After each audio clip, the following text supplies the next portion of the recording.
안녕하세요. 오늘 저희가 함께 깊이 파고들 주제는 바로 사법개혁입니다. 특히 최근에 전국 법원장 임시회의가 있었잖아요. 그걸 둘러싼 논란과 반응을 다룬 시사위크 기사가 있어서 이걸 좀 집중적으로 분석해볼까 합니다.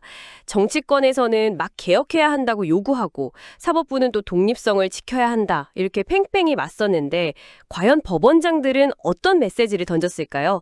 오늘 이 기사를 통해서 그분들 말 속에 숨은 진짜 의미, 그리고 지금 사법부가 처한 좀 복잡한 상황 같은 걸 명확하게 이해해보는 게 목표입니다. 바로 시작해보죠. 네, 이게 뭐랄까 사법개혁 논의가 단순히 법 조항 몇 개 바꾸는 그런 차원은 이미 넘어선 것 같아요.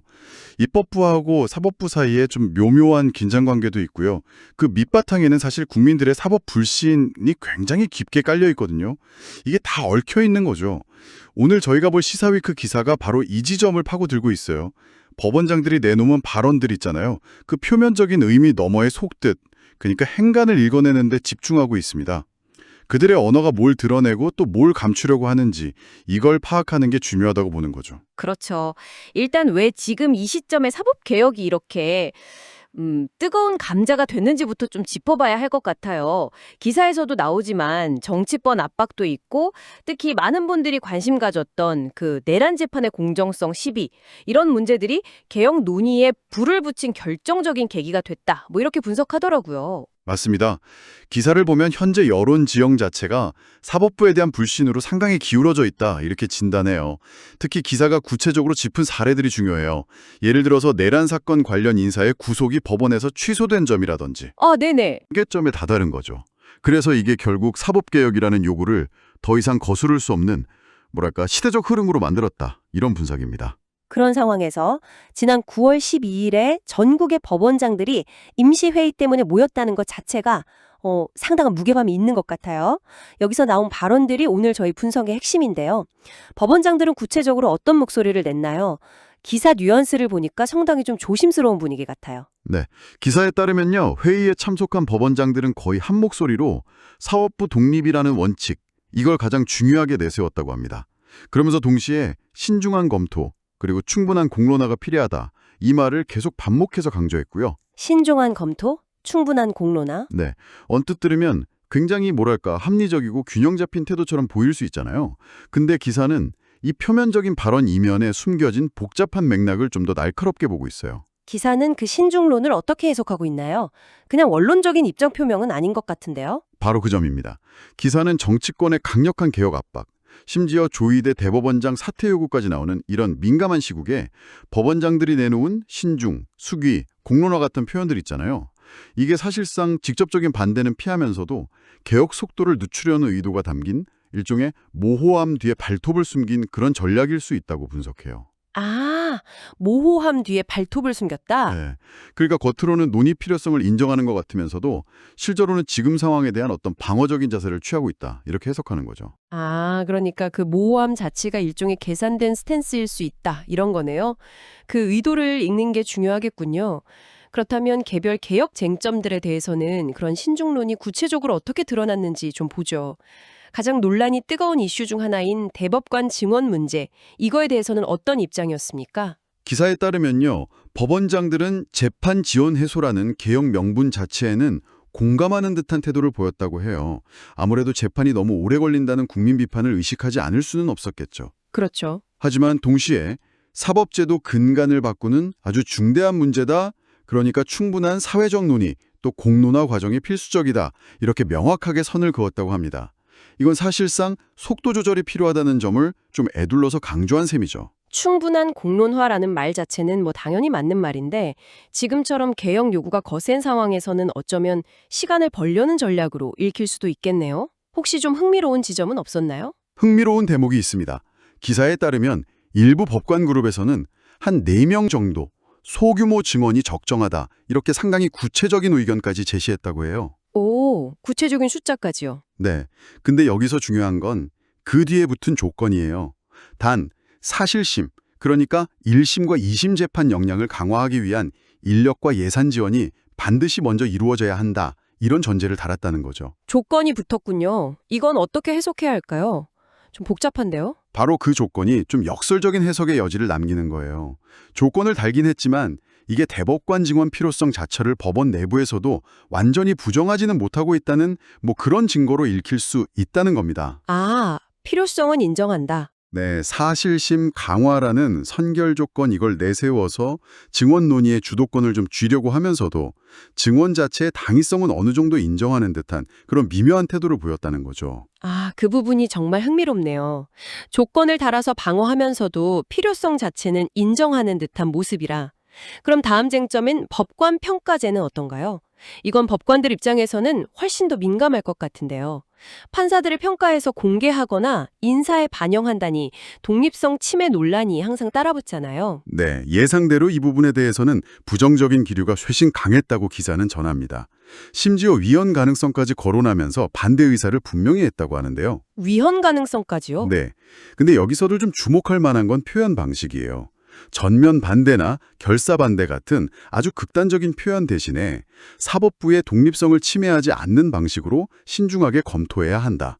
이런 식으로 다소 좀 완곡하게 에둘러 말하는 표현을 선택했다는 점입니다. 완곡하게. 네, 강한 불쾌감을 드러내면서도 여론을 의식해서 표현 수위는 조절하려는 모습으로 해석될 여지가 있죠. 그렇군요. 표현 하나하나에 신경을 많이 쓴 티가 나네요. 그럼 판결문 공개 확대에 대해서는 입장이 어땠습니까?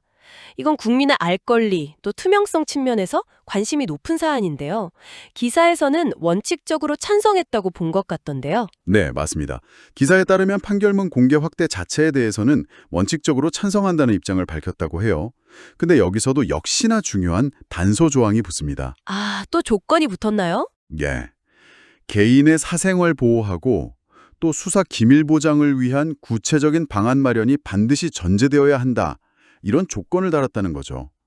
또 정치권 일각에서 나오는 내란 전담재판부 설치 같은 논의에 대해서도 비슷한 맥락에서 매우 신중하게 접근해야 할 문제다. 이런 입장을 표명했다고 하고요. 들어보니까 전반적으로 좀 비슷한 패턴이 보이네요.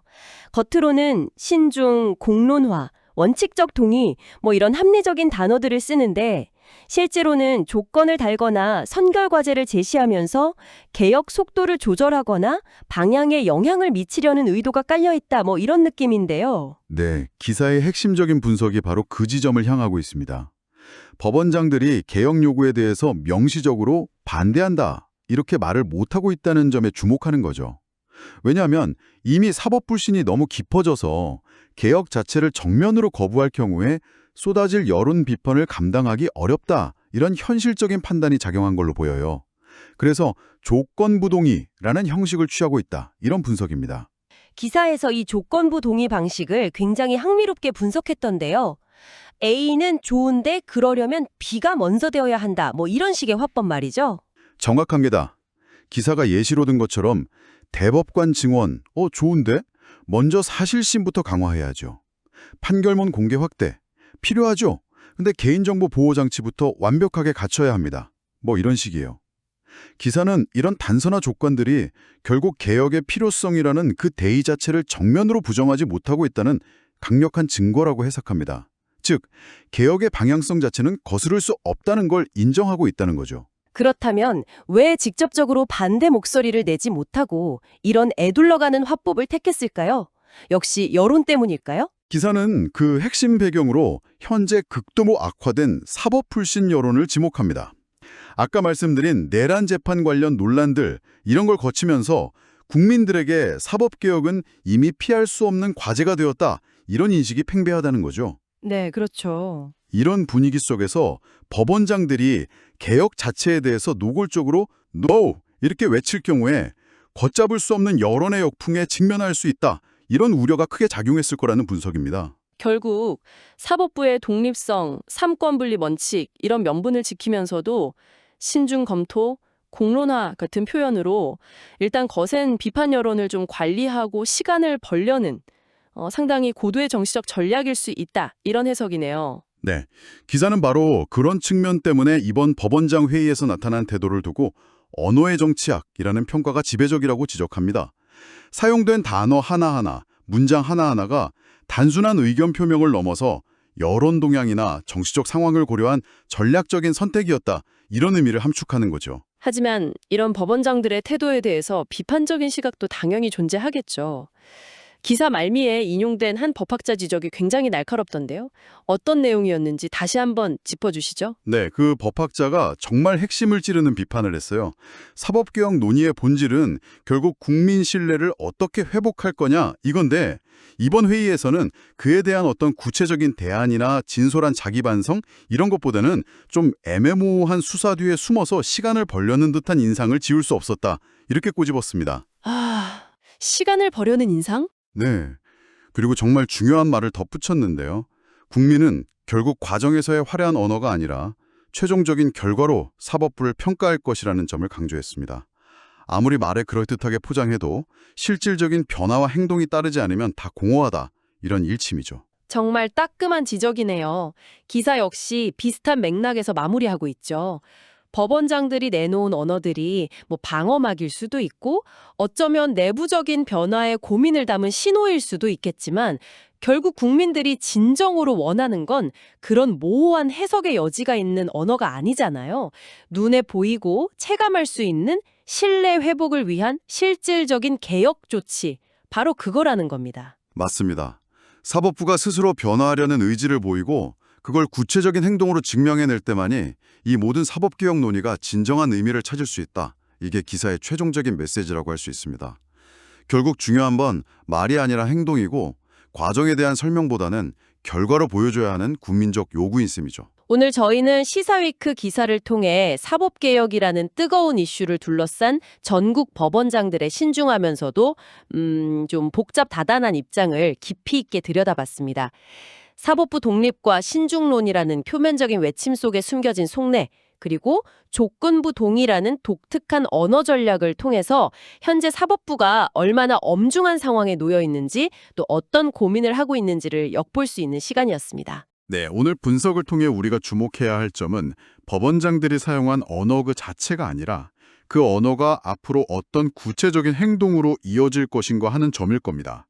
기사가 날카롭게 지적했듯이 만약 사법부가 국민들이 납득할 만한 수준의 자정 노력, 또 가시적인 변화를 보여주지 못한다면 어떤 정교한 논리와 수사를 동원한다 해도 개혁 논의는 결국 공허한 메아리로 남을 수밖에 없어요. 국민들이 궁극적으로 원하는 건 신뢰 회복을 위한 실질적인 변화니까요.